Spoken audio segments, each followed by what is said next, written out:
They both stood in their spot and looked around. It was hard to see very far, but they saw enough to know there was no longer a house standing in the yard.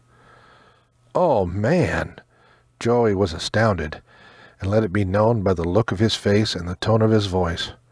"Man, Joe, what happened?" Tim was aghast with shock. "I'm not sure yet. Can you smell anything?" Joey sniffed the air outside and coughed.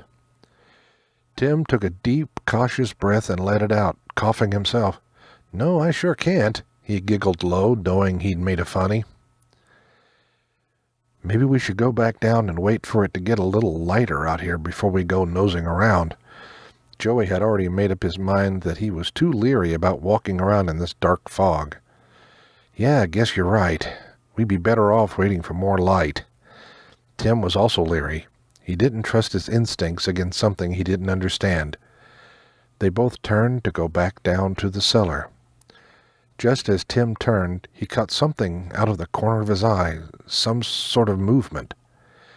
He stopped and looked over to where the movement came from. Whispering as low as he could, he got Joey's attention. "Joe, look." Joey stepped back a little so he could see what Tim had pointed at. "What is it?" he asked as he squinted at it. "I don't know, but it moved." Tim began to push Joey back to the door. "Better get in, Joe, before it sees us, if it hasn't already." Joey moved as fast as he could, fearing that it maybe already had. They locked the door behind them. Joey held a finger over his mouth to show the rest to shush the questions so they could hear. Everyone listened intently. No one could hear anything, but they kept quiet anyway.